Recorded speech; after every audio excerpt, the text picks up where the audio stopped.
Good morning friend. आज मैं जनवरी के सेकंड पार्ट, जनवरी मंथ की करंट अफेयर स्टार्ट की हूँ, उसका सेकंड पार्ट आज मैं करूँगी। तो कल हमने जहाँ तक पढ़ा था उससे आगे आज हम लोग करेंगे। तो Pangsau pass international festival held in which state. ये फेस्टिवल है पांगसू पास, ये कौन से स्टेट में होता है आप लोग बताइए, कौन सा स्टेट में होता है? अरुणाचल प्रदेश में। इम्पॉर्टेंट फैक्ट देखिए, पांगसू पास अरुणाचल प्रदेश का फेस्टिवल है, इंटरनेशनल फेस्टिवल है। लोकेशन पटकाई हिल, इंडिया म्यांमार बॉर्डर। ठीक है। सेकंड देखिए, which country will host the prestigious fight world cup 2025। कहाँ पे होने वाला है फाइट वर्ल्ड कप 2025?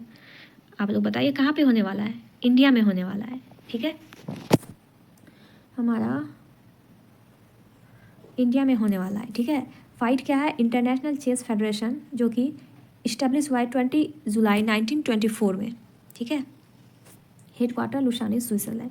तो इम्पॉर्टेंट ये जो है इसको याद रखिएगा, ये जीके में भी आएगा आपका।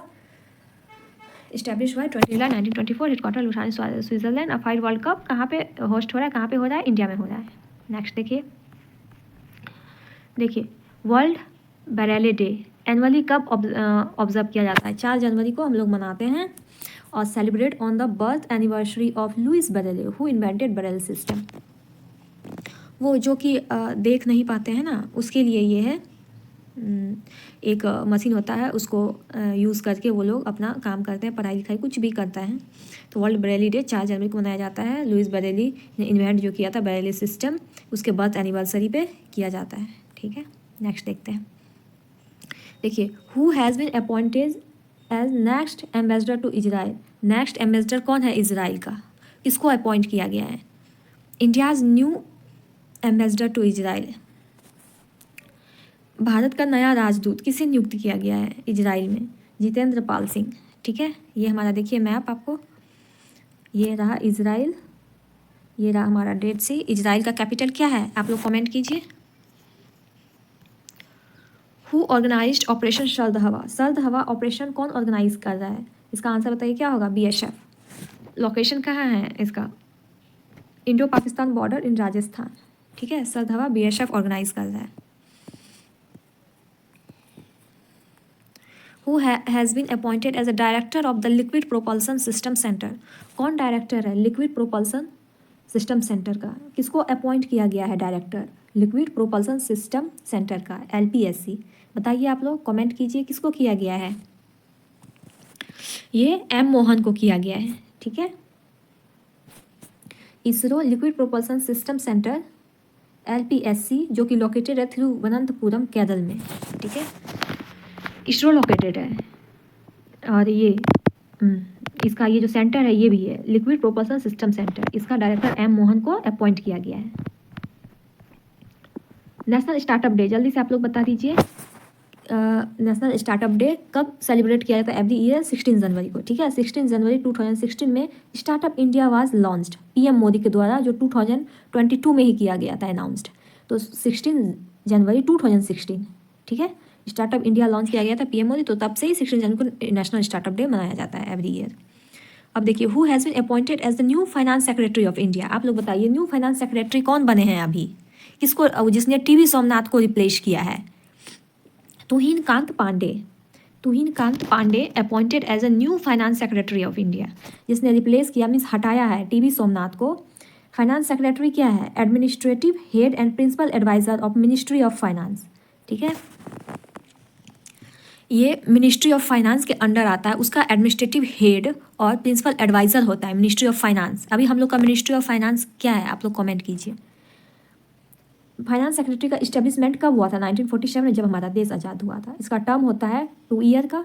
किसने रिप्लेस? तुहिन कांत पांडे ने TV सोमनाथ को हटाया है और ये आए हैं फाइनेंस सेक्रेटरी की जगह। ठीक है। और हम लोग का अभी फाइनेंस मिनिस्टर कौन है आप लोग कमेंट में बताइए।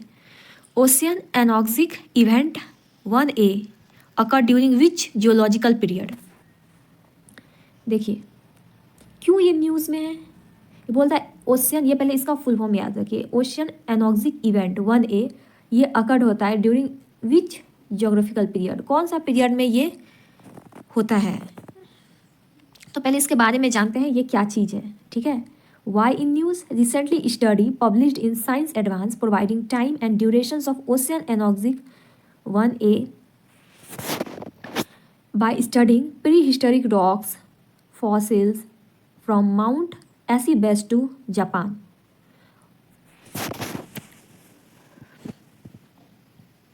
देखिए अभी रिसेंटली ना स्टडी किया गया है ये ओशनिक एनॉक्सिक इवेंट 1A का स्टडी करके इसमें पता किया गया है ना कि जो पहले का जो रॉक और फॉसिल है फ्रॉम माउंट एसिबेस टू जो कि जापान में है, ये जो OAE 1A है ये अकर्ड होता है ड्यूरिंग क्रिटेशियस पीरियड, मतलब 145 million year ago when earth oceans become depleted of oxygen, means lack of oxygen. जब अर्थ का जो ओशियन जो था वो कमी था ऑक्सीजन का, तभी का पीरियड के बारे में ये बताता है। ये इसका ये टाइम और ड्यूरेशन बताता है of ocean anoxic 1A when earth ocean become depleted of oxygen. Why it happened? Due to massive volcanic eruption in ocean. क्योंकि ऐसा क्यों हुआ था, क्यों ऑक्सीजन का कमी हुआ था? क्योंकि मैसिव वॉल्केनिक बहुत ज़्यादा हुआ था, तो CO2 क्या हो गया था, इंक्रीज हो गया था, ग्लोबल वार्मिंग इंक्रीज हो गया था, और O2 मीन्स ऑक्सीजन घट गया था। ठीक है, तो कौन सा पीरियड में ये हुआ था ओशियनिक एनॉक्सिक इवेंट, मीन्स जब ऑक्सीजन घट जाता है, ये कौन सा पीरियड, कौन सा जियोग्राफिकल पीरियड में हुआ था? तो क्रिटेशियस। ठीक है, इस टाइम में ऑक्सीजन घट गया था क्योंकि हमारा ये वॉल्केनिक एरप्शन बढ़ गया था, CO2 बढ़ गया था, ग्लोबल वार्मिंग बढ़ गया था। ठीक है, विच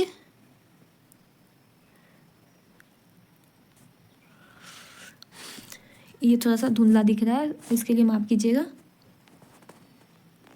विच इंस्टीट्यूट होगा, ठीक है, which institute collaborated with ministry of agriculture to launch project Vistara.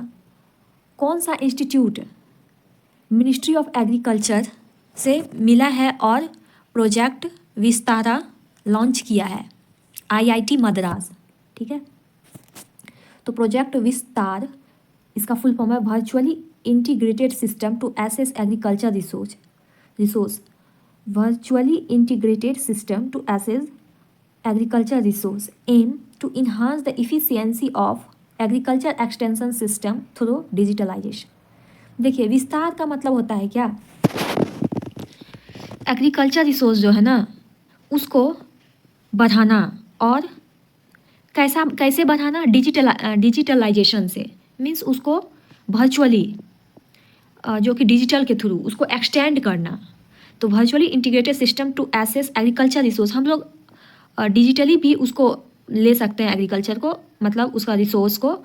तो विस्तार का यही एम होता है, तो enhance efficiency of agriculture extension system through digitalisation.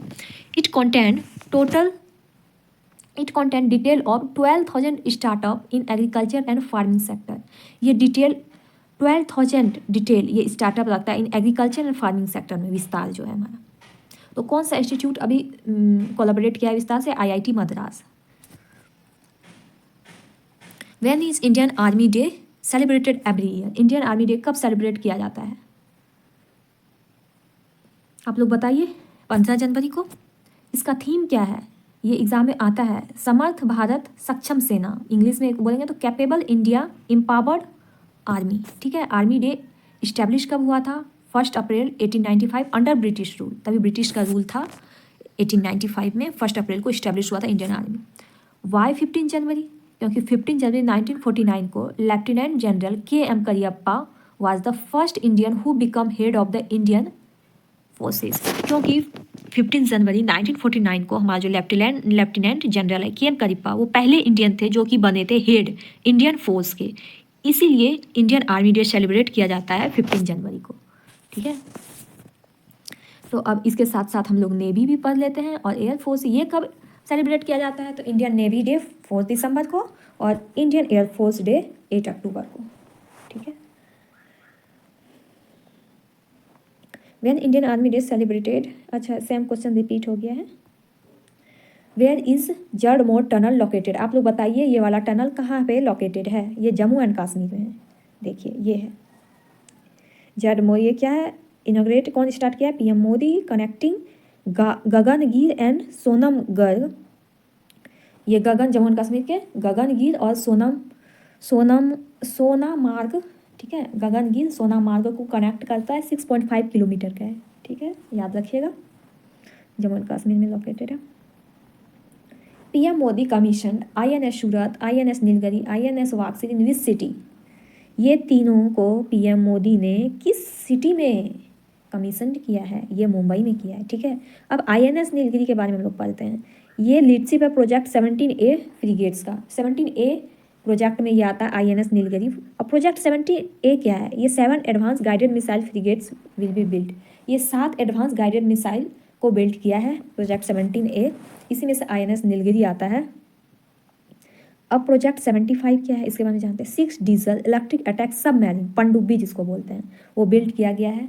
INS Kalvari, Khanderi, करंज, वेला, वागीर, वाक्सीर। वाक्सीर क्या है? 6th एंड फाइनल है, जो कि कमीशन किया है पीएम मोदी ने मुंबई में इसको, ठीक है।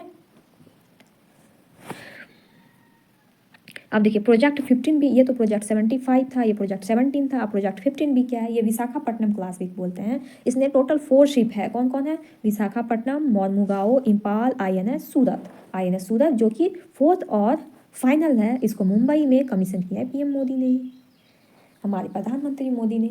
विच ऑर्गेनाइजेशन इंट्रोड्यूस द हिम कवच मल्टी लेयर क्लॉथिंग सिस्टम, बताइए कौन सा ऑर्गेनाइजेशन ने हिम कवच मल्टी लेयर क्लॉथिंग सिस्टम को इंट्रोड्यूस किया है, जो कि प्रोटेक्ट करता है military personal in extreme temperature from +20 degree से -6, मतलब बहुत ज़्यादा ठंडा में भी, बहुत ज़्यादा गर्मी में भी इसको प्रोटेक्ट करता है हिम कवच। तो कौन किया है हिम कवच multi layer clothing system introduce? हमारा DRDO, ठीक है।